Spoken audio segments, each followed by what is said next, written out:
ইমানদার হয়ে থাকো, কি করো তোমরা? সুদকে পরিহার করো। কি করো? ইত্তাকুল্লাহ, তোমরা আল্লাহকে ভয় করো। ওয়াজারু মা বাকিয়া মিনার রিবা, সুদের যা অবশিষ্ট আছে এই সব কিছু তোমরা পরিহার করো। আর যদি না করো, সুদ যদি তোমরা পরিহার না করো, ফাযারু বিহারবিন মিনাল্লাহি ওয়া রাসূলিহি, আল্লাহ এবং তার রাসূলের পক্ষ থেকে যুদ্ধের ঘোষণা শুনে নাও। হে জাতি, হে মুসলিম সম্প্রদায়, আমরা তোমাদের কাছে পয়গাম পৌঁছে দিতে চাই। আল্লাহর উপর বিশ্বাসী জাতি, আল্লাহ নবীর উপর আস্থাশীল জাতি কোনদিন সুদী কারবার করতে পারে না। সুদ ভিত্তিক অর্থ ব্যবস্থা নিয়ে তাদের সমাজ চলতে পারে না। আল্লাহর উপর বিশ্বাসীদের সমাজ যদি হয় সুদ ভিত্তিক, তার অর্থ হল রাত দিন আল্লাহ এবং তার রাসূলের সঙ্গে তারা যুদ্ধে লিপ্ত। যে মুসলিম জাতি আল্লাহর সাহায্য নিয়ে বিশ্বব্যাপী বিজয়ী হওয়ার স্বপ্ন দেখে, সে মুসলিম জাতি যদি স্বয়ং আল্লাহর সঙ্গে যুদ্ধে লিপ্ত থাকে, তাদের জীবনেও কল্যাণ এবং বিজয় আসার সম্ভাবনা নাই। এই জন্য মুসলিম জাতির উত্থানের জন্য মুসলমানদের বিজয়ের পূর্ব শর্ত হল সুদ পরিহারের মাধ্যমে আল্লাহর সঙ্গে যুদ্ধ বন্ধ করতে হবে, আল্লাহর পক্ষ থেকে সাহায্য চাইতে হবে। কোরআনের আয়াত, সূরা বাকারার আয়াত, এই আয়াত নাযিল হওয়ার পরে আল্লাহর নবী শুধু তেলাওয়াত করে দায়িত্ব ক্ষান্ত করেন নাই, শুধু সুদের মর্ম বুঝিয়ে নিজের দায়িত্ব ক্ষান্ত করেন নাই। তৃতীয় দায়িত্ব তালিমে হিকমত, সুদকে সমাজ থেকে সমূলে উৎখাত করার উদ্যোগ নিয়েছেন। শুধু আলোচনা করে বক্তৃতা দিয়ে নবীর দায়িত্ব শেষ হয় নাই, শুধুমাত্র তাফসীর করে দিয়ে নবীর দায়িত্ব ক্ষান্ত হয় নাই, বরং এক একটা বিধান, আল্লাহর এক একটা কিভাবে সমাজে বাস্তবায়ন করা লাগে, করা যায়, নবীজি প্র্যাকটিক্যাল ভাবে তার উদ্যোগ গ্রহণ করেছেন। কিভাবে উদ্যোগ নিয়েছেন? সুদের বিরুদ্ধে কি উদ্যোগ নিয়েছিলেন? কিতাব উল্টান, হাদিসের কিতাব, বুখারী শরীফের হাদিস, নবীজি ঘোষণা দিলেন, আলা ইন্না রিবাল জাহিলিয়াতি মাওদুউন তাহতা কাদামাইয়া, জাহিলিয়াতের যুগে যত সুদের কারবার চলত, ইসলাম এবং আল কোরআনের সমাজ গড়বার পর সেই জাহিলি যুগের রীতি, সুদ ভিত্তিক অর্থ ব্যবস্থা মুসলিম সমাজে আর থাকতে পারে না।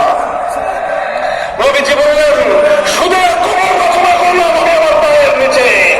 আল্লাহ নবী আক্ষরিক অর্থে কথা বললেন, আমি আমার পায়ের নিচে সুদের কবর রচনা করলাম। এরপর আল্লাহ নবী ঘোষণা দিলেন, অনেকে আছো তোমরা যারা আগে কুফরির জমানায় জাহিলিয়াতের যুগে সুদের উপর লগ্নি করেছ, সুদের উপর মানুষকে ঋণ দিয়েছ, সুদী মহাজন যারা সুদের ভিত্তিতে মানুষকে টাকা দিয়েছ, এইরকম কাজ কারবার যারা করত, সেই যুগে তাদের মধ্যে একজন ছিলেন স্বয়ং আল্লাহর নবীর চাচা হযরত আব্বাস বিন আব্দুল মুত্তালিব রাদিয়াল্লাহু আনহু। মক্কার ঘরে ঘরে আব্বাস রাদিয়াল্লাহু আনহু মানুষের কাছে ঋণ টাকা দিতেন, টাকা পাওনা ছিল এবং সকল টাকা লগ্নি করা ছিল, বিনিয়োগ করা ছিল সুদের ভিত্তিতে।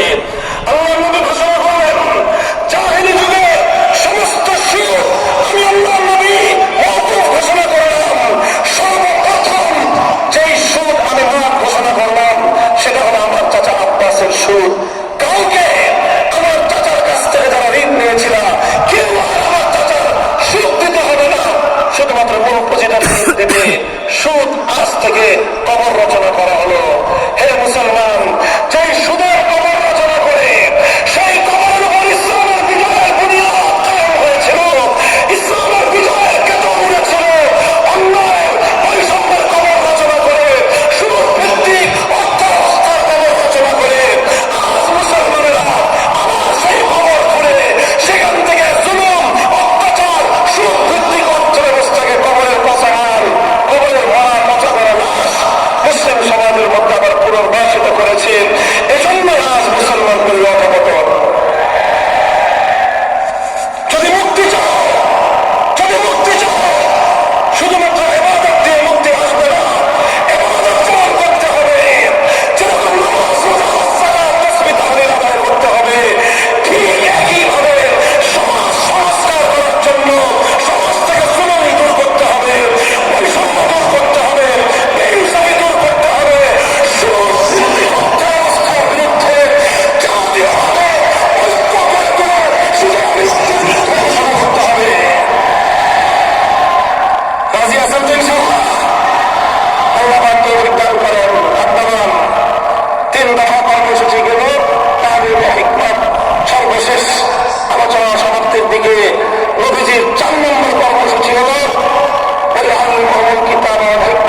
তিন নম্বর কর্মসূচি হলো শুধু আমলে পরিণত করার দায়িত্ব শেষ নয়, বরং আমলে পরিণত করার পরেও আরো অগ্রসর হতে হবে।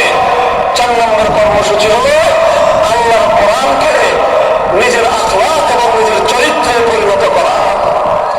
কোরআনকে চরিত্রে পরিণত করা, কোরআনের চরিত্র অর্জন করা। কোরআন যে আখলাকের কথা বলেছে, কোরআন যে চরিত্রের কথা বলেছে, সেই কোরআনের চরিত্র যখন একজন মানুষ গঠন করতে পারে, এটাকেই বলা হয় তাজকিরা, এটার নামই হলো তাসাউফ।